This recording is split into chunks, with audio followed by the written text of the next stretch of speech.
Pronto, quando quiserem. Não posso garantir isso. Eu não sei qual. Olha, eu vou fazer aqui.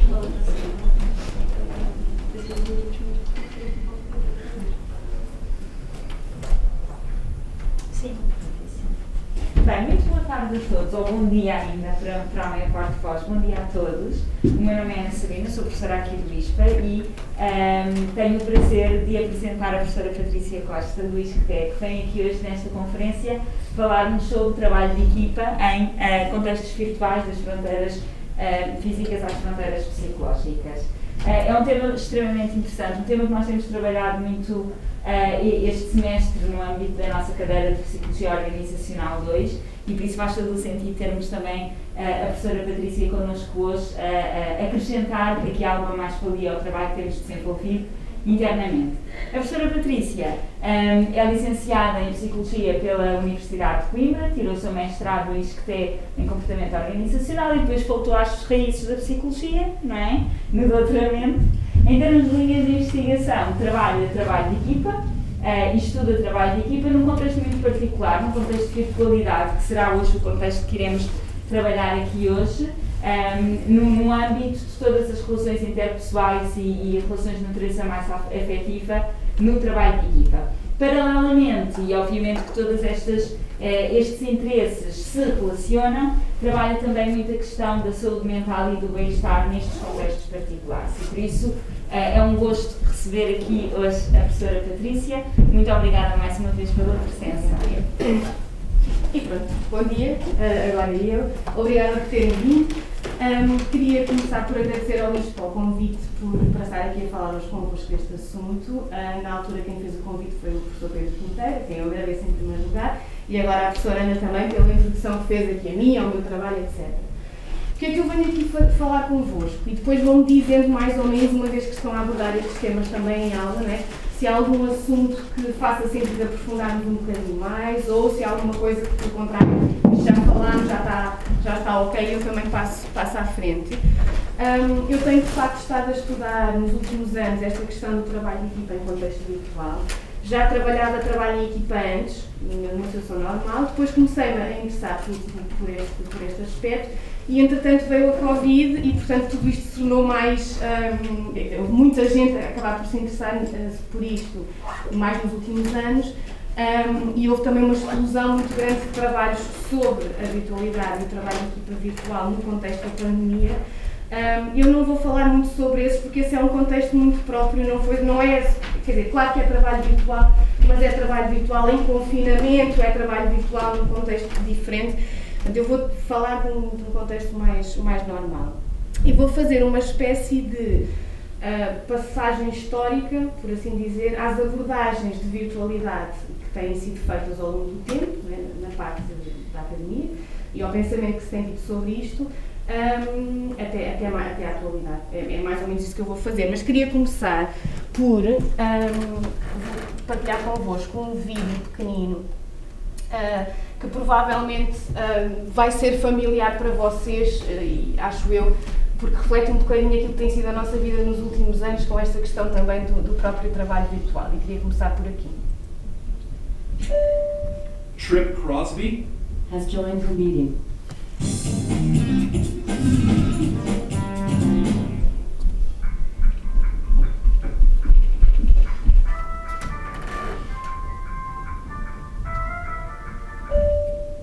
Beth has joined the meeting. Hello? Tyler? No, this is Beth from ICS. Oh, hey Beth. How are you doing? Oh, good, yeah. Just making it, Tyler? Has joined the meeting. All right, well, this is Trip. Who's here? Tyler's here. Beth's here. Okay, the purpose of today's meeting is to discuss the... Yeah, I'll be able to do it in like 30 minutes. John? Has joined the meeting. Hi, John. Hi. I was just trying to go over the purpose of today's meeting, which is to discuss the Tyler? Has joined the meeting. Sorry, guys, I got cut off. Is Paul here? Send him an invite. Put in your access code. No, that's your PIN number. It should be a 9-digit number. Try pressing the pound key. has joined the meeting. Any questions before we move on? Yes, this is Beth. What's our best plan of attack for the second quarter? Question We actually. should do, Oh, go ahead. oh, I think Well, what we should do. It actually depends on how you look at it, because To the really come. Go ahead. Go ahead. I Give think give what us we- sales what we spread. really- Let me just say that. Okay. It was a great graph, John. Tyler? Well, my main concern with objections from GEAR was that they're just insufficient. I mean, they're not even taking into account. Did we lose Tyler again? Hello? John, are you guys taking distributions? John? Oh, my bad. I was on mute. Let me start over. So I prepared a presentation. I'm sharing it with all of you. You should be able to see it on your screen right now. Got it. I don't see a link anywhere. It says I need to download a plugin. We are all using Macs, I'm assuming. Yeah. How can you? Financials are looking great. Paul, do you have any comments on staffing? I was looking about that because we get a few more contractors types in. Oh, I'm sorry. Rex, get down! No, I think so if we were going to type that up, then I don't To me, staffing is a huge impact. Is that me? Is that me? Not me, I don't think. I just want to go over a couple of details as we move into our next section here. We got 3 new departments coming on. Yeah, we're breaking up a little bit, guys. By the end of Q3. I'm the So I deaf think spot. everyone to give me detailed evaluations each Sorry, month guys. so that we know. That's it, guys. Beth, you'll send out a recap email that could have basically taken the place of this whole meeting, correct? Yep, always do. Yeah, thanks for doing that, Beth. Dave, you been here the whole time? Yeah. Huh. Well, thanks everyone once again. Pronto, o vídeo é uma brincadeira, não é? Mas que demonstra muito daquilo que eu acho que nós todos sentimos nestas reuniões e no último ano, nestas publicações todas, a própria comunicação uns com os outros e em grupos são mais pessoas e, portanto, obviamente a complicação duplica-se ou triplica-se. Normalmente, quando nós falamos destas questões de trabalho remoto ou de virtualidade, eu pus ali virtualidade barra trabalho remoto por uma razão. Temos utilizado muito trabalho remoto ultimamente por causa da questão dos confinamentos e da pandemia. A virtualidade não implica necessariamente trabalharmos a partir de casa, certamente estarmos a trabalhar remotamente, já lá vamos. Por isso é que está ali das duas coisas, mas eles têm desafios comuns, que normalmente se dividem em 2 grandes blocos, não é? Desafios para o equilíbrio entre a vida e o trabalho. Se vocês virem aqui neste gráficozinho aqui, que é de antes da pandemia, portanto é de 2019, e também foi por isso que eu o trouxe, as maiores dificuldades das pessoas trabalhando remotamente e, portanto, necessariamente comunicando muito mais através da tecnologia, tem a ver com o equilíbrio para a vida, entre a vida e o trabalho, não é? Desligar depois do trabalho, distrações em casa, a questão de conseguir tirar tempo de férias, etc. Mas depois também desafios para o trabalho em conjunto, não é? Temos ali a questão das colaborações com os colegas, a comunicação, a questão de nos sentirmos mais sozinhos, da loneliness, que por um lado é uma questão também de trabalho-vida, mas por outro também é uma questão de conexão com os nossos colegas, não é? De estarem em time zones diferentes, é obviamente uma questão que se coloca. Portanto, são estes 2 tipos de desafios. Daqui eu vou falar do segundo, que são as coisas para o trabalho em equipa, e depois no fim, se quisermos, falamos um bocadinho também sobre o primeiro, sobre o equilíbrio vida-trabalho. A evolução destas coisas da tecnologia já vem de algum tempo para cá, não é? Nós em 1976 tivemos a Rainha de Inglaterra a mandar a primeira mensagem eletrónica, portanto já lá vai muito tempo, não é? E depois em 82 a palavra e-mail, que agora é uma coisa perfeitamente comum, foi usada pela primeira vez, portanto há quase 40 anos. E atualmente nós temos smartphones e outras coisas que fazem coisas que não seriam pensáveis em 76 ou em 82 sequer, não é? Portanto, a evolução tecnológica mudou muito aquilo que as coisas conseguem fazer e é uma das grandes razões pelas quais a própria virtualidade, a definição e o seu conceito também foi mudando, não é? Mas, por outro lado, mesmo dentro da própria tecnologia, a maneira como nós lidamos com ela também não é sempre a mesma, não é? Vocês provavelmente já tiveram zooms destes, em que ou não está lá ninguém, estão com as câmeras desligadas, alguém está a olhar para outro sítio, não é? Este senhor, aquele está claramente a fazer outra coisa, enfim. Mas também já tiveram Zooms, se calhar, mais simpáticos, em que as pessoas estão todas lá, acabam por estar muito mais conectadas, muito mais ligadas. E a nossa tentativa é sempre perceber, então, o que é que nos leva daqui para aqui, não é? O que é que pode ser, em termos de equipas, fundamental para que as reuniões e os grupos e o trabalho e a colaboração se faça de uma forma muito mais simpática para todos e, obviamente, mais eficaz para aquilo que são os objetivos das equipas. E é essa a questão, é isso, não é, que eu queria hoje discutir aqui convosco. A definição de equipas virtuais começou mais ou menos por ser uma coisa deste género, portanto, de equipas funcionais que utilizam as tecnologias para comunicar, não é? E que ultrapassam várias fronteiras, sejam elas geográficas, e inicialmente a questão da fronteira geográfica era muito importante, só faz sentido falar em equipas virtuais se elas estiverem afastadas, não é? Se eu tiver pessoas que estão em Portugal e outras no Brasil, ou se eu tiver uma pessoa em Lisboa e outra no Porto, isso era uma questão fundamental.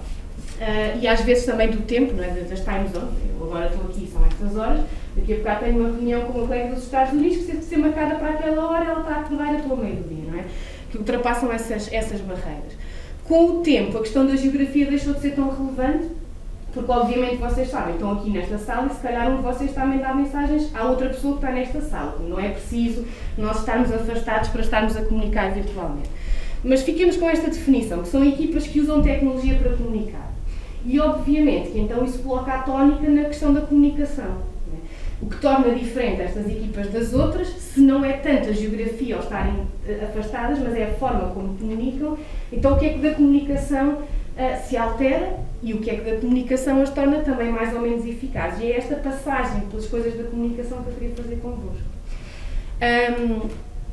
Elas têm sido sempre pensadas, como qualquer coisa, né? O que é bom, o que é mau. Há um conjunto de vantagens nas equipas virtuais, não vale muito a pena irmos por ali, mas, enfim, das coisas mais relacionadas com as organizações, não é? Eu posso recrutar pessoas com talento, tenho talento mais acessível, porque não preciso de estar limitada às pessoas que têm em Lisboa, posso contratar alguém que está no Dubai, se aquela pessoa for mesmo a pessoa que me interessa trabalhar, enfim. Poupo dinheiro nas deslocações das pessoas de um lado para o outro, isto são questões mais que favorecem as organizações. E depois também se verificam algumas vantagens em termos de tarefa. Muitas vezes, comunicando virtualmente, as pessoas mostram mais pensamento divergente, que é uma coisa interessante, não é? Porque não estão lá, não há tanto confronto com a outra pessoa face a face e, portanto, eu posso ir contra ou ter uma ideia um bocadinho diferente da outra pessoa, não é? As pessoas tendem a focar-se mais nas tarefas. Vocês viram ali no vídeo inicial, né? As pessoas chegam à reunião e aquela conversa de circunstância é difícil de fazer no Zoom, né? É complicado. Enquanto que se nós, face a face, chegamos e começamos a falar, não, cá estamos aqui a falar dos cães, dos filhos, não sei o quê, é muito mais fácil, né? Mas, portanto, acaba por ser mais focado na tarefa. E indicadores de status, né? Se eu viesse para aqui com uma roupa de fatinho, etc., era um indicador de status, né? Que me colocaria num lugar mais acima. Em princípio, mesmo que eu consiga pôr a fotografia, estamos todos mais iguais, aquilo que é mostrado é igual num contexto virtual. E os desafios, e era mais isto que eu queria falar agora, os desafios têm sido mais pensados precisamente por causa dessas questões de comunicação, que é, por um lado, as pessoas, né, e não é por acaso que se fala dos trolls da internet, quando estão atrás do ecrã dizem coisas mais à bruta e coisas que não diriam se calhar face a face. Né? Esta maior desinibição é muitas vezes um problema e um discurso mais forte, mais inflamado, com ou sem letras maiúsculas, depois são estes outros indicadores que a gente pode usar.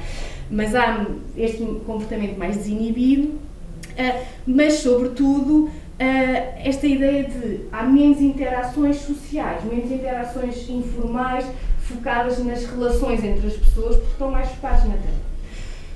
Esta falta de pistas sociais, ou esta, enfim, tem muita lógica, que eu acabei de dizer, não é? Exatamente, parece óbvio.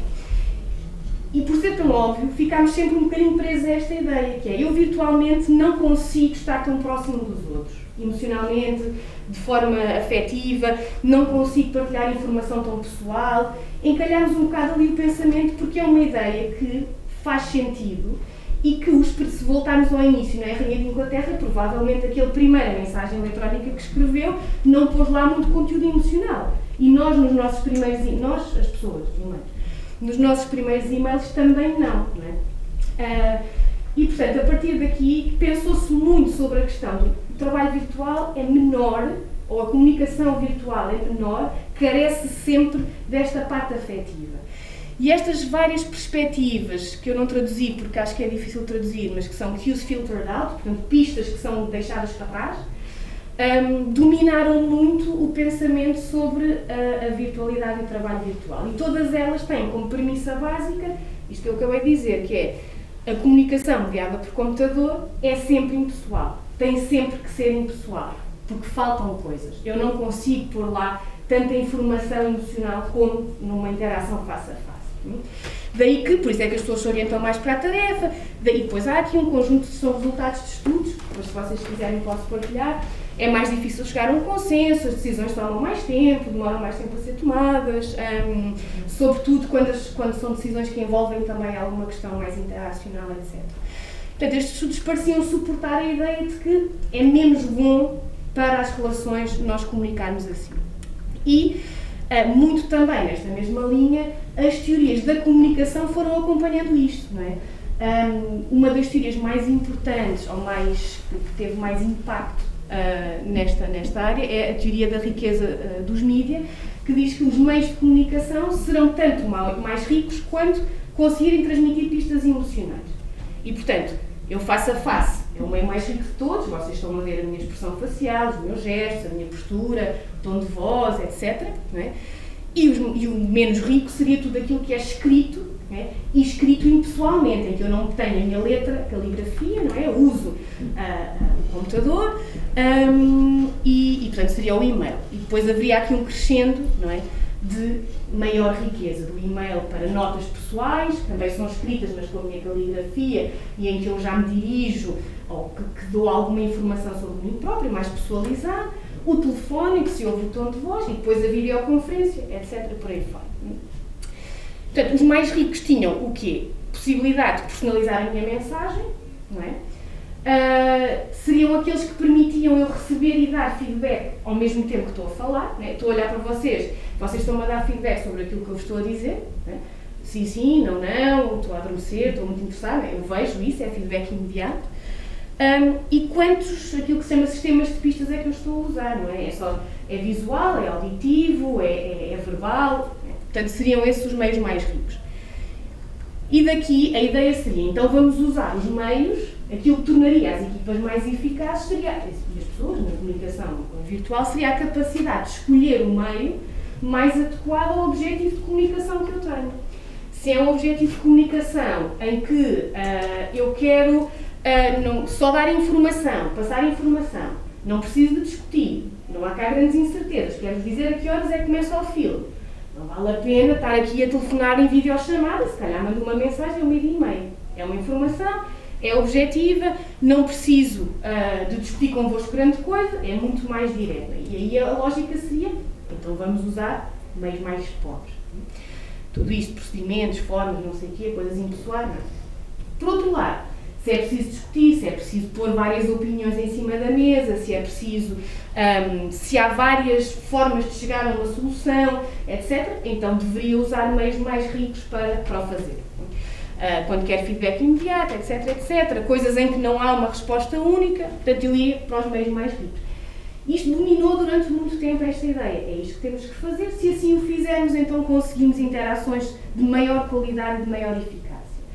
E, efetivamente, durante algum tempo, os resultados das investigações iam neste sentido. Se as pessoas querem isto e usarem estes meios, corre melhor. Já disse.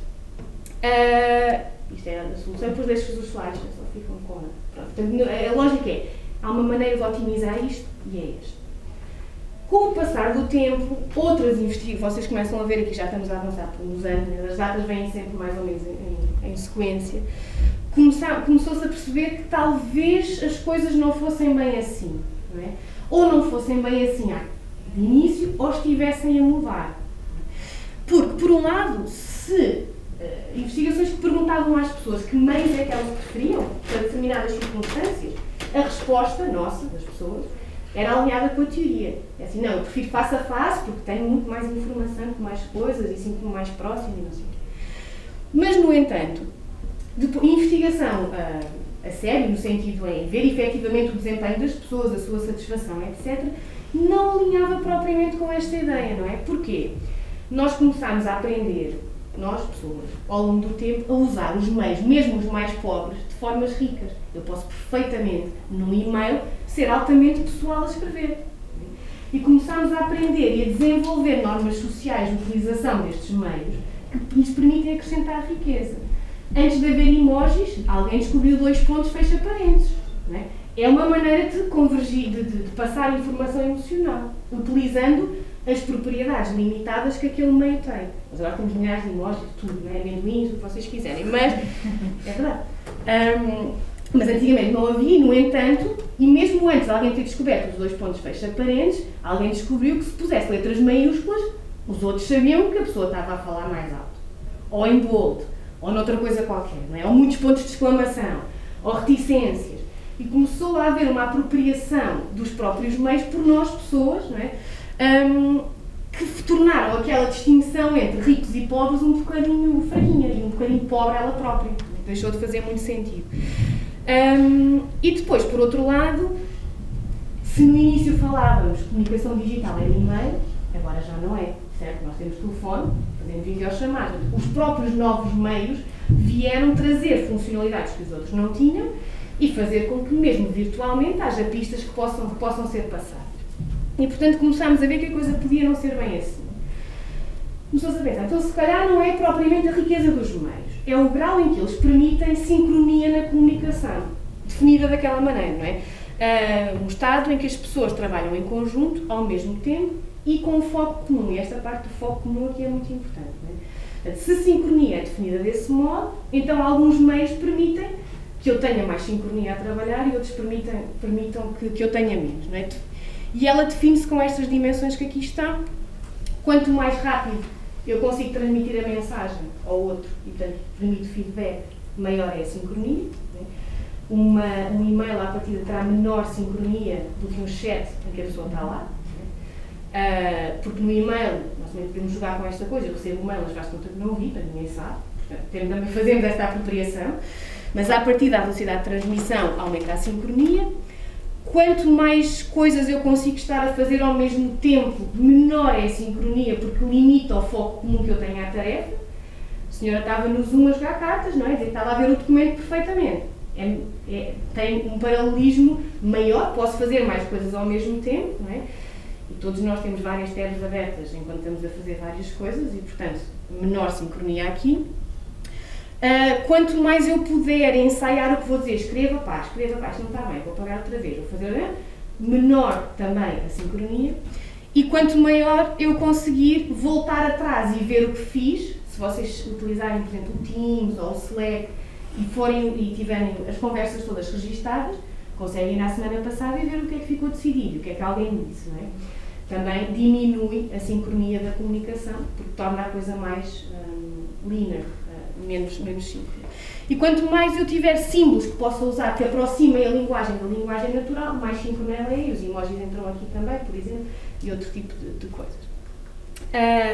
E, portanto, ainda aqui no início dos anos 2000, deixou de se falar em meios pobres e ricos, meios mais ou menos síncronos, mas a lógica era um bocado a mesma, que é, quero otimizar a forma como eu os uso. E, portanto, se eu tenho coisas em que só quero passar informação, posso usar coisas menos síncronas. Se eu quero coisas em que preciso que as pessoas cheguem a um acordo ou um significado comum, então se calhar uso meios mais síncronos. Faz sentido? Ficamos aqui. Só aqui controlar o meu tempo, para não estender. Isto é um modelo completo desta teoria, tem aqui as capacidades dos mídias que já falámos há bocadinho, velocidade de transmissão, paralelismo, etc. Em princípio, o objetivo é sempre avaliar o desempenho comunicacional, mas este modelo começa a introduzir aqui uma coisa muito interessante, que é a ideia de fatores de apropriação. Né? Nós tornarmos o meio nosso. E colocam aqui 4 coisas, que depois nós podemos desenvolver, e não será só isto. As normas sociais, o que é que eu defino em conjunto com as pessoas com quem vou trabalhar, que é a forma de utilizar este meio. Posso usar caps lock para gritar? Posso mandar emojis? Há lugares onde isto é viável e outros onde não é. Portanto, as normas à volta da utilização impactam a forma como eu uso o próprio meio, não é? O grau de familiaridade que eu tenho com o meio. A minha avó não usa o Facebook, também usa o Facebook, mas não usa da mesma maneira que um de vocês usará, não é? Em termos de grau de familiaridade e de tempo que tem de usar a coisa, treino, conhecimento do próprio meio e depois as experiências passadas com o meio. Se todas as reuniões que eu fiz por Zoom correram mal, eu se calhar para mim vou achar que ele é um meio menos capaz e menos rico e se calhar não o quero usar nem para esta coisa de convergir em sentido e significado, ainda que seja um meio aparentemente, ou por definição, síncrono, não é? Bom, portanto, esta ideia aqui começa a colocar a tónica não só, ou não tanto, na característica do meio, que até aqui tinha sido visto, não é? O e-mail é pobre, o videoconferência é rico, é mais síncrono, menos isso. Só do meio de comunicação, nas pessoas, na forma como nós utilizamos as coisas. E começa-se a passar por uma visão mais subjetiva, se quiser, não é? Ou interna, da nossa ligação à própria tecnologia, que deixa de estar dependente de quanto tempo é que passo no Zoom versus quanto tempo é que passo presencialmente, deixa de ser isto, é como é que eu uso e que impacto é que isso tem em mim e na relação que eu tenho com os outros, aqueles outros particulares. Portanto, devem ter a experiência de, com este grupo funciona muito bem só trocarmos mensagens no WhatsApp, com o outro nem pensar temos que nos reunir numa sala, senão isto não vai a lado nenhum. Portanto, não é só a minha experiência, é o que nós em conjunto criamos na utilização daquilo. Bom, e então, começou-se a pensar, já não é tanto os meios que filtram coisas, não é? Não são as pistas que ficam de fora. Quanto é que eu consigo, enquanto pessoa ou enquanto equipa, puxar essas pistas sociais para dentro e para a utilização que fazemos desses meios?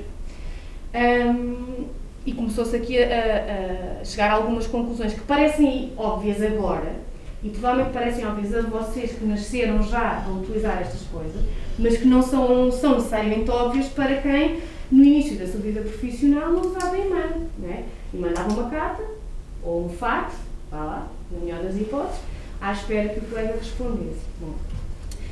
E, portanto, surge aqui a importância do tempo e todos os estudos que no início nós tínhamos a dizer. As equipas virtuais têm menos desempenho, as equipas virtuais confiam menos umas nas outras, as equipas virtuais não sei o quê.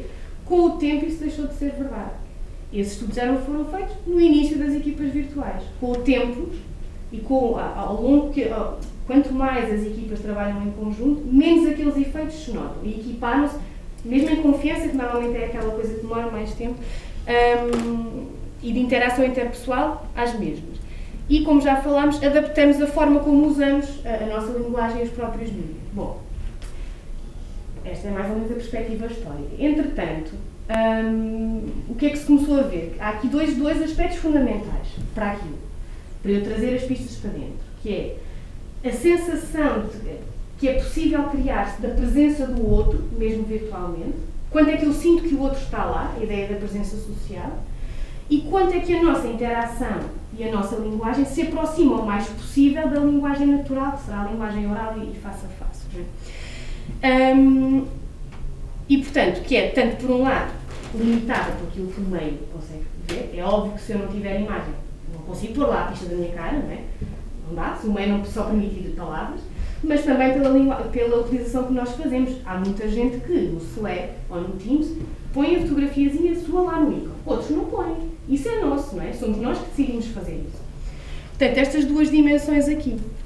E por além disso, por outro lado, quanto mais nós interagirmos com o próprio meio, mais experiência tivermos, seja com o tema da mensagem, seja com o meio de comunicação, seja com os outros, então tendemos a percepcionar esse meio de comunicação como mais rico. Isto começou-se a tornar muito evidente, realçando a dimensão mais psicológica, se quiserem, da utilização da comunicação. E agora, aqui para o nosso amigo, a ideia também de que esta ideia das normas sociais como muito importante, no sentido em que quanto mais as pessoas utilizam as coisas, mais desenvolvem aquilo que se chama modelos mentais partilhados, ou seja, uma perspectiva comum sobre como é que eu utilizo este meio, quando é que eu vou utilizar o telefone para ligar a alguém, é numa emergência, eu posso ligar a toda a hora, não é? Uso específico, quando é que eu uso, o que é que eu tenho que adaptar na nossa comunicação quando uso, que funcionalidades é que tenho e esta etiqueta na net, não é? O que é que me é permitido socialmente. São tudo perspectivas e teorias que nos remetem mais para esta coisa da percepção que nós temos. Vou só andar aqui um bocadinho mais para a frente, só para fazer aqui o ponto de situação. Nós temos este caminho, não é? Da distância geográfica, como define a virtualidade das equipas, para o uso da tecnologia para comunicar, não é? Mas que continuam a ser propriedades estruturais dos mídias, da própria virtualidade. É quanto é que eu uso, quão síncrono é que isso me permite, quanta informação é que isso me permite passar. Continuam a ser coisas dos mídias. Esta não era o tipo de letra que eu tinha, tá? Era muito mais bonita. Com todas estas novas coisas, muito recentemente, e agora já durante a pandemia, mas não por causa da pandemia, surgiu a ideia de começar a pensar na virtualidade por dentro e não por fora, não é? Por dentro das pessoas. Esta ideia de aquilo que interessa não é quanto é que as pessoas comunicam por Zoom, mas o que é que elas sentem quando o fazem com as suas equipas, ou como é que elas percebem, porque é que vem perceived, não é? A virtualidade percebida pelas equipas, que depende então destas duas grandes dimensões, que é quanto é que próximos ou distantes é que nós nos sentimos uns dos outros, na nossa equipa, ainda que comunicando virtualmente, ou quando comunicando virtualmente, e quanto é que eu acho, quanto é que eu sinto que nós temos problemas de comunicação, que a informação se perde. Não é? É uma dimensão mais afetiva e depois uma dimensão mais tarefa ou cognitiva, se quiserem, partilha de informação. Não é? Estas duas dimensões, déficits de comunicação e de sensação de distância, então, serão aquelas que, neste momento, em termos da definição de virtualidade, estão em cima da mesa como podendo ser, e eu digo podendo ser porque, como isto é do ano passado, ainda está para ser validado como deve ser, mas que estão em cima da mesa como muito mais relevantes para definir aquilo que é a virtualidade de uma equipa e para definir o impacto que tem. Portanto, deixa de ser o desempenho das equipas, ou a confiança, ou a capacidade de coordenação, ou outro processo qualquer que vocês possam pensar, deixa de estar tão dependente de quanto é que usam o Zoom, de quão síncrono é que é, mas muito mais dependente destes processos ou desta experiência interna das próprias equipas, da sua distância ou dos seus problemas de comunicação. Para dar a perspectiva total desta proposta, que é uma proposta conceptual, como disse, ainda não está validada empiricamente na sua totalidade, define então que, cruzando estas duas dimensões, nós podemos ter 4 tipos, ou podemos ter equipas que estão num destes 4 estados. Não é? Estados em que há grande distância e grandes déficits de comunicação, depois cruzam-se uns com os outros e dá-lhes por dois. Teríamos equipas, não sei se vocês viram o filme do Lost in Translation.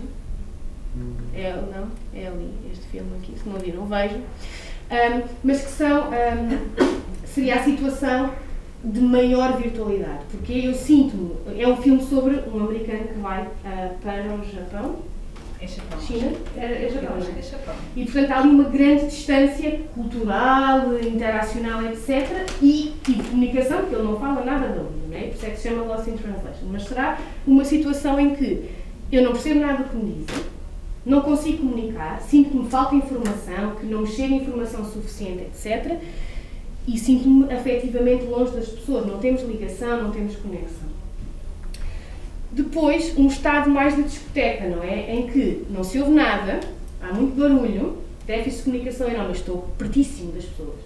Estamos todos muito uns dos outros, não só porque estamos muito juntinhos, porque o espaço é pouco, pelo menos pré-Covid, mas porque há pelo menos aquela sensação de que estamos para o mesmo, a música junta-nos, etc., ainda que não ouvimos nada do que o outro nos diga. Um estado de velocidade de cruzeiro, em que estou próxima das pessoas e a nossa comunicação é eficaz, mesmo virtualmente, e portanto conseguimos avançar, conseguimos ir fazendo, não temos que parar, não há pausas de processo, não é? De que, o que é que disseste? Não percebi nada, vamos recapitular, tens de dizer isso de outra maneira, não me chegou cá, não mandaste o documento, não sei o quê? Não. A coisa está a saber perfeitamente. E depois, equipas que poderão eventualmente estar aqui num estado mais de máquina, em que tarefa funciona tudo muito bem, não é? Mas eu sinto-me longe das pessoas, certo? Mal comparado, e porque isto está recente na minha memória, se vocês alguma vez, ou se já tiverem ido à Euro Disney, os senhores estão lá a mandar as pessoas entrar nos carrinhos e não sei o quê, é isto. Porque é assim, zero déficit de comunicação, segue, vai para ali, dois para aqui, dois para ali, toda a gente entende. Mas quer dizer, né, não está ali nada de coração, estariam ali. Portanto, maior virtualidade percebida aqui neste quadrante de cima e a menor seria ali naquela de baixo.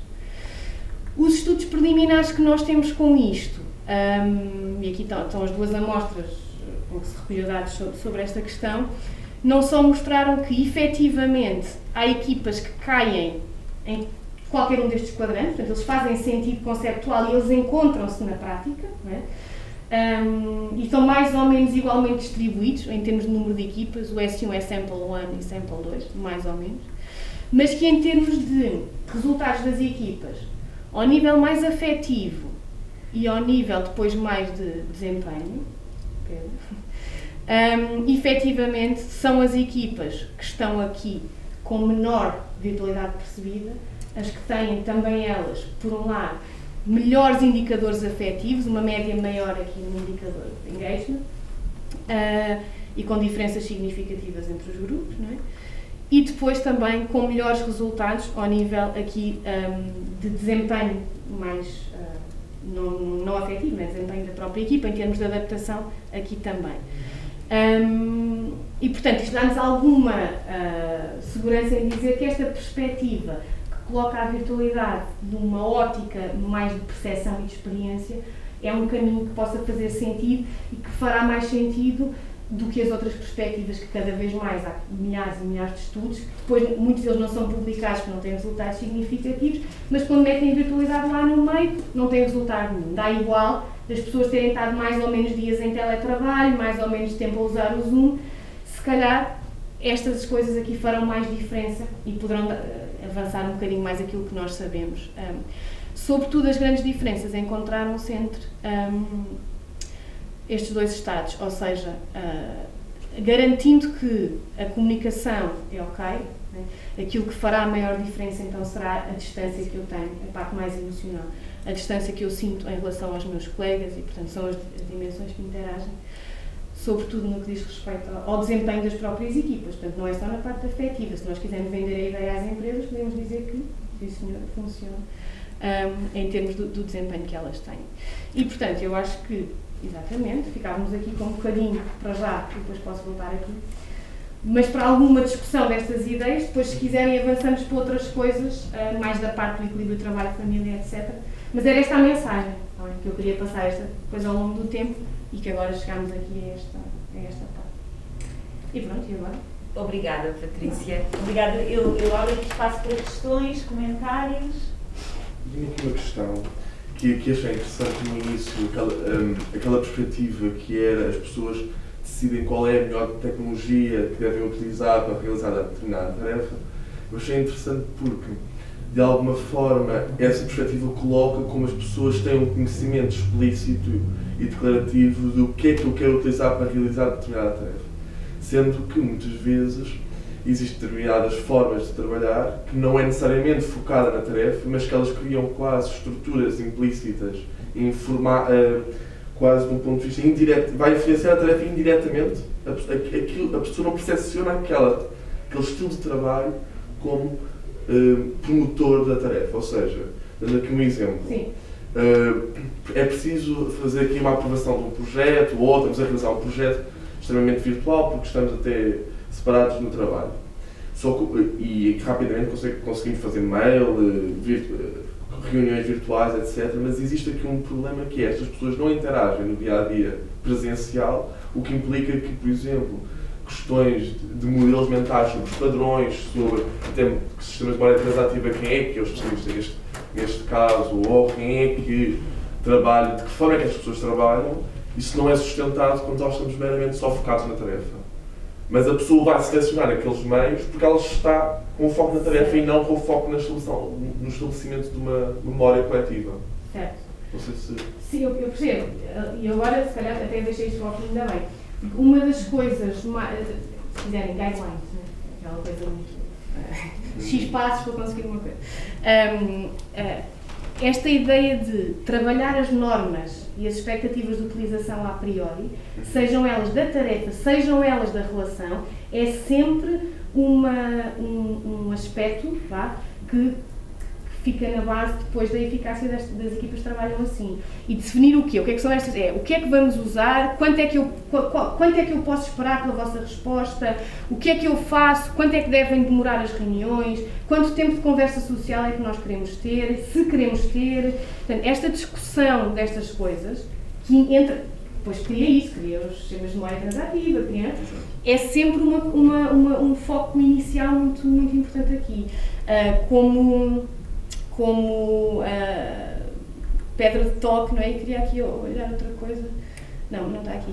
Mas pronto, sempre como uma coisa fundamental, mesmo na parte afetiva.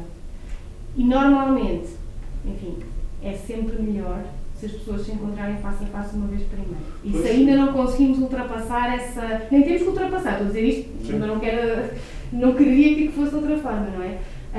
Para dar esse salto para a parte emocional, sim. Sim, porque é interessante de alguma forma, porque quando não existe esse contacto, questões informais, ou mesmo questões que não têm nada a ver com a tarefa, ou que não são categorizadas à partida, ou pensadas como pressupostos da interação, que eles são, é a interação por si só que deriva da cultura ou do clima da própria organização, vai modificar muito a forma como eu trabalho, não é? E muitas vezes não é perceptível. Por exemplo, eu trabalhei numa organização onde foi durante a pandemia e, portanto, foi altamente virtual, onde eu não conseguia nunca perceber qual é que era a cultura da organização, eu percebia no máximo a cultura da equipa específica e só percebia, passado 7 meses, o que é que a organização fazia realmente. Uau. Ou qual é que era o produto realmente da organização. E agora estou a trabalhar com uma organização, estou lá todos os dias, o que também é altamente ansiogénico, mas estou lá todos os dias e tu consegues perceber, para além do teu departamento, consegues perceber quais são os níveis de interação que existem, ou seja, qual é que é a cultura real da organização. Não? Se bem que aqui esta coisa da liderança depois entra ali também, porque entra sempre nas equipas, mas nestas aqui ainda mais, uma liderança capaz de fazer isso que estás a dizer, não é? Que é garantir que as pessoas sabem o que é que estão a fazer, mas não é só em termos de objetivos e não sei o que é. Qual é a nossa cultura, o que é esperado, é sempre muito um papel das lideranças, ou uma função de liderança aqui, sim, que entra como um papel muito mais importante também aqui. Para dar um exemplo também, e ali quando diz preferências individuais é para dar o salto também para o tipo de trabalho de família, porque nós nem sempre queremos fazer isso da mesma forma. Eu nem sempre quero, não é? Por exemplo, que coisas tão simples como, é suposto eu fazer blur do meu background ou não? E pôr ali uma coisa virtual, ou é suposto eu ter o meu armário, o meu cão a passar, não sei o quê. Isto são coisas culturais, não é? Ou da organização ou das equipas, pois há microculturas, não é? Mas é muito o papel das lideranças também. Isto é muito bem, uma segunda questão, que é, ou seja, o papel das tecnologias hoje em dia, e também Brad Brown também fala um bocadinho sobre essas questões, que é quando nós, muita lógica do Orwell, 1984. Já foi depois do e-mail. Exato, exatamente. Foi a questão ou seja, a redução da linguagem, ou a afunilação da forma como tu comunicas com o outro, isso leva de alguma forma a uma literacia, tanto relacional como emocional, e até que ponto hoje em dia, ou com esta evolução das tecnologias, ou a utilização dessas tecnologias no nosso dia-a-dia, não nos leva a uma literacia relacional, que tem impactos depois até para o nosso bem-estar. A questão da solidão, de que forma é que a solidão de estares em casa não nos leva a uma literacia emocional, ou falta de gestão de conflito, falta de resiliência, que nos leva depois a problemáticas psicológicas. Mas pela virtualidade ou pelo confinamento? Pois isto sobrepõe-se, às vezes é difícil de perceber, não é? Mas até conseguindo isolar, nomeadamente ontem estávamos a falar um grupo de amigos e estávamos a dar um exemplo que hoje em dia, no Instagram, por exemplo, existe um mecanismo agora, para mim altamente assustador, que é aquelas questões onde tu selecionas se gostas ou não gostas. É um mecanismo que tu fazes questionários muito breves, onde a comunicação, onde a relação que aquelas pessoas tinham, que antes era feita até por mensagens, atualmente há uma resposta, daí ele condiciona-te a resposta, tu respondes sim ou não, ou então passas à frente. Ou seja, de alguma forma, é ainda menor a redução da comunicação, muito mais simplificada, não existe mais possibilidades, são estas possibilidades que eu te coloco, que tu comuniques comigo. Certo. E de alguma forma isso poderá limitar a nossa relação ou até a nossa capacidade? Quais é que são os impactos disso a nível psicológico? Não duvido, mas eu acho que temos que distinguir aqui dois contextos, que é o contexto de trabalho e o contexto social. Certo. São coisas diferentes e eu não duvido muito que esse tipo de funcionalidades entre num contexto de trabalho. Sim. E nomeadamente trabalho em equipa, não é? Sim. E sobretudo na tomada de decisão. Será sim para coisas tipo quando é que reunimos e fazer um doodle e as pessoas marcam lá e tudo bem. Para outras coisas eu acho que isso não entra e, portanto, de alguma forma ficamos, ao nível do trabalho, acho que as equipas estão relativamente protegidas dessa aridez, que eu acho que é um bocadinho por aí que está a dizer, não é? Dessa aridez da linguagem comunicacional que nós todos estamos sujeitos depois socialmente e na nossa vida pessoal, não é? Que é outro impacto da tecnologia, claro que sim. Sim. No trabalho, tenho Não existe, algumas ok. dúvidas sobre isso, tenho, porque muitas tarefas não é possível fazer dessa forma. Sim. Não é? Coisas mais que precisem de discussão, Claro. etc. Outras talvez, mas também, por exemplo, quando começou o confinamento toda a gente disse, nunca mais ninguém volta para o trabalho, vai tudo ficar em casa e não sei o quê. E as grandes empresas, tipo a Google, dizem, malta, fica tudo em teletrabalho, agora ninguém vem. Não correu bem. As pessoas querem voltar, as pessoas querem estar. E já na altura, eu sempre achei que isso não era sustentável ao longo do tempo, porque uma coisa é dizer assim, fico em casa 2 dias por semana ou 3, faço aqui a minha coisa, mas quero poder ir. E até cá em Portugal há uma... vocês devem conhecer a Teleperformance, é uma coisa grande, tem muita gente, e tem um tipo de trabalho que podia ser perfeitamente remoto, porque fazem call center, fazem apoio ao cliente, é uma coisa... Querem mandar toda a gente para casa, ninguém quer ir para casa. Ou melhor, as pessoas não querem estar sempre em casa, porque falta essa parte. Então, eu no contexto de trabalho tenho dúvidas. Tenho muitas dúvidas que isso possa ser uma questão. Ok. A questão é que eu não sei até que ponto é que as pessoas de facto querem isso, porque eu vi isso em primeira mão de eu perguntava aos meus colegas, em tempo de confinamento, pronto, se de facto queriam voltar a ter aulas presenciais, toda a gente dizia que sim. Quando no início do ano ainda estávamos em formato híbrido e tínhamos metade das turmas a vir presencialmente e a outra metade ficava em casa online, as turmas que vinham presencialmente não vinham, ficava toda a gente online. Portanto, até que ponto é que as pessoas dizem que querem continuar a ir presencialmente e depois não querem? Não sei responder, não é? Não tenho uma única, não sei. Agora, há aí uma coisa que é, num contexto de escola, de aulas, não é? Vocês não precisam uns dos outros para fazer nada. Num contexto de equipas, por definição, as pessoas precisam umas das outras para trabalhar. Nós também em contexto de trabalhos. De trabalhos de grupo. Mas agora estávamos a falar nas aulas, não é? Sim. Não virem às aulas. Portanto, e têm grupos sociais de amigos que não precisam necessariamente de vir à faculdade para estar juntos, podem se encontrar noutro sítio qualquer, não é? Eu já vi grupos de alunos que estão a assistir à aula, todos no Zoom, no café. Estão juntos, não estão em lá, não é? Pronto. Porque o que estava aqui a falar era, e eu acho que era o que estava também ali a dizer, era as necessidades psicológicas de socialização, não é? De estarmos juntos, da parte que cumprem-se em vários sítios. E se eu as cumpro muito bem num sítio, se calhar não preciso ir a outro. E no contexto da aula, não precisam de vocês uns dos outros. E depois aqui depende um bocado do tipo de aula. Seguramente isso não acontece em todas as vossas aulas. Imagino eu. Isso acontece em todas. Agora já não temos aulas. Ou acontecia em todas? Sim. Pronto, eu iria dizer que não é? Que dependeria muito daquilo que se perderia por estar em casa. E há aulas em que se perde muito por estar em casa e outras que não, porque se é para estar a ouvir uma pessoa a falar, a ler slides, eu vou ler os slides em casa, não é? Também não... e aí depende um bocadinho. Eu não tenho... pronto, não posso falar relativamente ao trabalho virtual, mas posso partilhar uma experiência relativamente recente minha, que é aquelas empresas de eventos. Eu agora estou com uma empresa dessas para ir trabalhar aos estádios e coisas assim do género. Nunca me tinha acontecido eu simplesmente não conhecer ninguém, entrar num grupo de WhatsApp, a pessoa que está a gerir isso manda uma mensagem e dizer jogo, não sei quem, no dia não sei quê, confirma. E eu nunca conheci as pessoas, não sei qual é a cultura daquela empresa, então eu senti-me completamente a cair de paraquedas num grupo de WhatsApp e no momento em que cheguei ao estádio. Mas lá está, a questão foi por ter sido por WhatsApp ou pela forma como foi?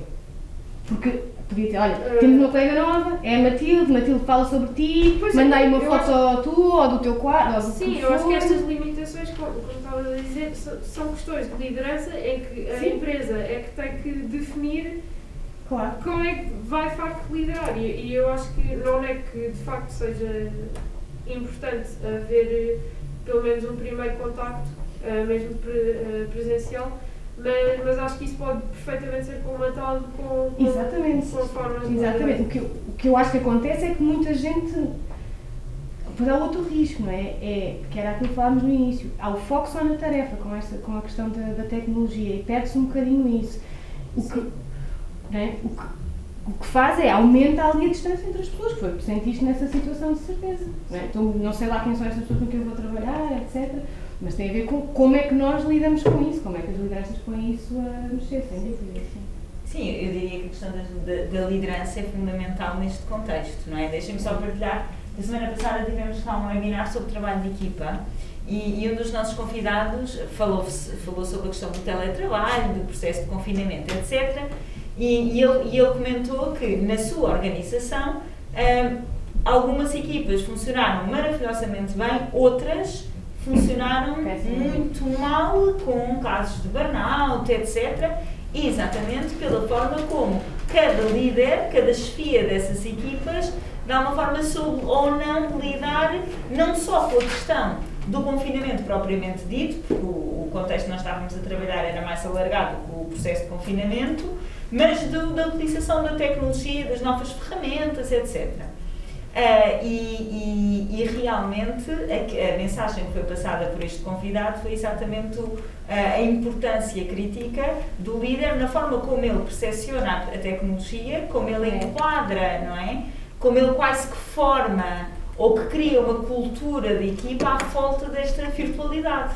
Não é? E que depende muito daquilo que ele acredita que é a própria virtualidade. Se eu acredito que é uma coisa boa, se é uma coisa negativa, eu posso passar isso e fazer este sense giving, né? Como é que eu interpreto o que está a acontecer? Há líderes, vocês estão a trabalhar mal, estão todos no Zoom. Isto dá um sentido àquilo que está a acontecer. Versus, estão a trabalhar mal por outra razão qualquer. Eu aí também. E depois é curioso que alguns exemplos que ele deu, que ele diria que naquelas equipas a forma como o líder geriu a virtualidade correu muito bem, noutras, se tivessem adotado a mesma estratégia, teria corrido muitíssimo mal. Exemplos como, por exemplo, numa das equipas, trabalhavam com 2 ecrãs, num ecrã a equipa estava sempre em Zoom, ligados, no outro ecrã estavam a trabalhar para sentir o contexto do open space, porque sempre trabalharam em open space e por isso a lógica, e ele dizia, numa equipa funcionou muito bem, nas outras equipas, quando os colegas, chefias tentaram replicar o conceito nas suas equipas, correu pessimamente, não é? E é muito engraçado perceber também quais é que são as características da equipa propriamente dita que podem potenciar ou não a eficácia da aplicação da virtualidade. E das equipas e das pessoas, não é? Porque nesse caso aí tivemos um problema muito grande nos confinamentos com as lideranças, que foi pessoas quererem controlar o trabalho das suas equipas. E isso não estão cá, eu não sei se eles estão mesmo a trabalhar e, portanto, quero que eles tenham sempre a câmara ligada e não sei o quê. Se isso for como numa ótica de controle, vai correr pessimamente. Sim. Neste caso não era numa lógica. Não era eles, não seria, não é? Daí ter funcionado numas ou noutras, talvez a forma como eles percepcionaram aquela como forma de controle. Muita gente olhou para essas coisas como forma de controle e às vezes era mesmo, não é? Sim, às vezes era mesmo. E da nossa própria. Nós distinguimos todos num contínuo entre segmentação e integração. Não sei se vocês falaram disso, não. Alguns de nós são mais segmentadores, querem ter a vida pessoal e o trabalho separado, e outros são mais integradores e não se importam de estar no jogo de futebol do filho a mandar e-mails de trabalho, como também não se importam de estar no trabalho a receber um telefonema de não sei o quê, de vida pessoal. E outras pessoas gostam de separar, não é? As pessoas têm montes de fotografias de família no escritório, são mais integradores. Quem tem, e versus quem tem no seu trabalho, no seu sítio de casa, muitas coisas do trabalho também, e vice-versa, não é? pessoas mais Claro. segmentadoras ou mais integradoras reagem de maneira muito diferente Muito a esse tipo de diferente, coisa. sem dúvida. Depois é a composição. Sem dúvida. Patrícia, qual é que é a tua sensibilidade sobre os estudos que tens estado a fazer cá em Portugal versus aquilo que é o state of the art e os estudos que são feitos internacionalmente, em termos da forma como as pessoas, as equipas percepcionam a virtualidade, se notas distinção em termos de resultados obtidos cá comparativamente com Não. outros? Não. O que diferencia, penso eu, mas estou a dizer assim, não é um dado Sim. super científico, é mesmo Sim, percepção. a sensibilidade. Sim, faz mais diferença o tipo de empresa do que o país. Uhum. Ou seja, se é, por exemplo, uma multinacional grande, em que já trabalham com pessoas de todo o mundo há não sei quanto tempo, né? Versus uma coisa pequenina, muito familiar, que se colocou na situação de estar.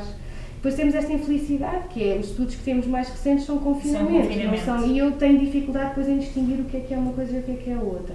Mas eu diria que não vejo mais diferenças no tipo de empresa do que no tipo de país. E não só em Portugal, nos outros países a mesma coisa. Sim. Uhum. Sim. Não sei se era essa a sensibilidade que tens. Não. Queria ouvir A minha é esta. sobre isso, mas sem grandes certezas daquilo que estou a dizer. Sim. Portanto, não tenho dados que suportem isto de uma forma consistente. Sim. E em termos de desempenho, os estudos atuais, comparando... Não trazem nenhuma diferença de desempenho de equipas virtuais e de equipas não virtuais, não. Aliás, o meu interesse por isto começou nessa coisa, que é todo o fururu de equipas virtuais, e vai saber, é tudo igual. Pois. Isso começou-me a incomodar, porque era uma coisa que era, toda a gente fala, equipas virtuais são muito diferentes e muito... Mostrem lá, não há. Até fizemos um projeto Megaloma que ainda não acabou, que foi ver todos os artigos desde sempre publicados com equipas virtuais e fazer uma análise de conteúdo do abstract, todos, eram muitos, não é? Dos resultados. E não havia diferenças significativas de desempenho, tudo o que era objetivo, não. Das coisas subjetivas, confiança, coesão, não sei o quê, deixando progressivamente de haver, em termos das datas que os artigos são publicados também, que é uma coisa interessante, aquilo que é mais diferente, ou que sai como diferente, é a percepção de distância das pessoas, aí sim. E não é em todas as... Mas ainda assim... Mas não ainda é, assim a percepção de distância também não tem... E não é necessariamente por causa da virtualidade. Nós temos equipas face a face em que as pessoas se sentem altamente distantes umas das outras. Portanto, é uma dimensão... Quando ali pusemos os 4 quadrantes e a distância, aquilo aplica-se a qualquer equipa. E a virtualidade passa a ser uma coisa independente da tecnologia ou do meio de comunicação. Nós podemos estar todos aqui e sentimos muito próximos ou muito afastados, que é o que acontece também nas aulas muitas vezes. Agora, para voltar ao teu exemplo, que é aulas em que nós nos sentimos todos muito próximos dos colegas do professor, discutimos, não sei o quê, e outras em que nada, não é? Não precisamos propriamente da tecnologia lá no meio. A questão é que, pessoalmente, nós, portanto, não sei muito bem como estruturar aquilo que eu quero dizer, mas no semestre passado eu tive Psicologia Organizacional 1, então, das duas professores, e falou-se sobre a questão da personalidade. Portanto, havia a teoria dos 5 tipos de personalidade, o Dark Trial, etc, etc.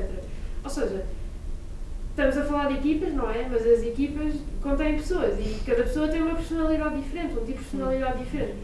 E parece-me que, claro que isso é sempre difícil de gerir em cada contexto, seja presencial ou seja virtualmente, mas parece-me que presencialmente há muito mais sensibilidade aos diferentes tipos de personalidade e por isso é que há mais probabilidade das equipas funcionarem melhor, porque, ou seja, é mais fácil para mim percepcionar como é que os outros funcionam e adaptar-me a isso e os outros adaptarem-se a mim, não sei o quê, do que virtualmente. Virtualmente acho que há muito mais individualização e não há tanta essa preocupação, mesmo que existam equipas presencialmente que não funcionam. Acho que isso é uma questão mais ampla, né? das coisas que podes ter. Vou fazer mais outra pergunta, para quem quiser. Será que isso também não tem a ver com o tempo que passamos juntos nesses contextos? Sim, e com a quantidade de coisas que... Eu posso me sentar aqui? Porque... Está a pensar, a verdade é que nós aprendemos mais uns dos outros, por exemplo, sei lá, coisas básicas tipo esta pessoa durante os primeiros 10 minutos da manhã não lhe dirige a palavra porque vai correr mal, ou outras pessoas que a pessoa acorda e possa começar a falar com ela. Sim. Eu sou a prima. Isto depende muito do tempo que nós passamos juntos e que nos permite conhecer o outro. E há pouco tempo estava a falar com uma pessoa que está muito ligada às tecnologias e que tem feito, para ele é normal neste momento ter reuniões em espaços virtuais. Ou seja, mete o capacete e é ele mais 10, mais 15, mais 20, todos a avatar, mas estão lá todos. E ele descreve aquilo como passa tanto tempo com aquelas pessoas. Ele diz, há pessoas com quem ele desenvolveu uma relação só naquele mundo, mas que já conhecem, já se percebem, já detectam nuances na voz, durante assim. A minha pergunta é isso, é se nós conhecemos melhor fisicamente, porque passamos mais tempo juntos fisicamente. Então a questão é se de repente começarmos a passar todos mais, sei lá, a equipa que tem o Zoom ligado o dia todo e estão lá todos. Portanto, se passarmos mais tempo juntos, mesmo em outros contextos, será que não começamos, por exemplo, a perceber melhor as nuances da personalidade? E mesmo se nós pensarmos, mensagens que nos mandam, nós todos sabemos, esta pessoa não está bem, ou não está tão bem disposta. Porque normalmente faz sempre assim e hoje fez não sei o quê.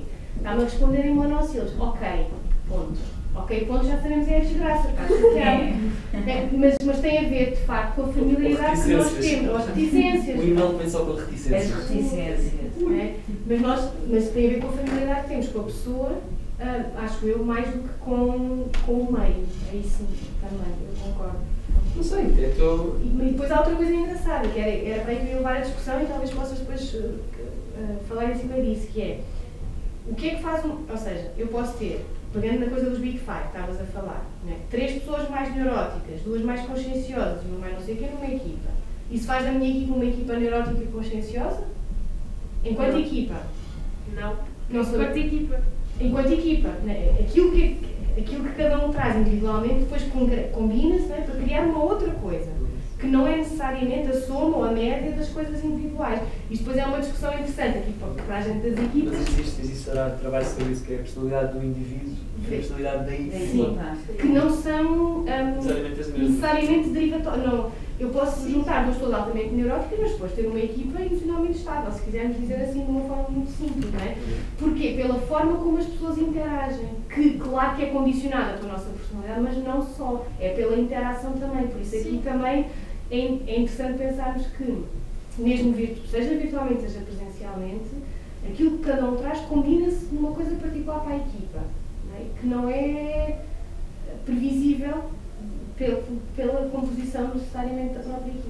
Sim, até era mais nesse sentido que eu estava a dizer, ou seja, eu falei em adaptação, mas era mais nesse sentido de complementar e não de, ou seja, eu não vou não é por eu ser neurótica e a minha personalidade ser mais neurótica que eu numa equipa vou ser neurótica, ou seja, a partir assim, não é?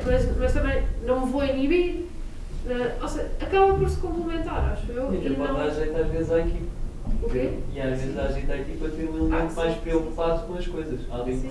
Ainda agora tive uma apresentação que, por acaso, era sobre consultas online. Era pensamento crítico a cadeira, então tínhamos de fazer a posição contrária à nossa. Então estávamos a defender exclusivamente consultas de psicologia online. E por acaso é curioso que não fizemos nenhuma reunião, só falámos por WhatsApp e era um grupo que não se conhecia entre si, maioritariamente, e não fizemos nenhuma reunião, o que eu acho que é espetacular. Mas porquê que é espetacular? Porque eu controlei tudo por ter mais esta personalidade neurótica, então acabou por correr bem, lá está, pelas personalidades como Mas agora vou perguntar assim, gostavas de voltar a trabalhar com elas noutro projeto? É difícil responder porque sim, no sentido em que eu gosto de controlar e não no sentido em que preciso que me complementem a mim também. Isto porque, agora voltando às coisas tradicionais das equipas, se nós pensarmos que aquilo que faz uma equipa eficaz não é só o bom desempenho que tem ao nível do produto final, não é? Sim. É também quererem voltar a trabalhar em conjunto no futuro. Sim. E aí, se calhar, já não foram tão eficazes, esse grupo, como foram, se calhar, na apresentação e no resultado que vão ter no trabalho, na nota final do trabalho. Muito obrigado. Vamos terminar. Não tenho ali o meu mail, mas qualquer coisa. Sim. Obrigada, Patrícia, pela presença, foi ótima. E temos aqui um saquinho, não é? Com um presente. Eu deixei também.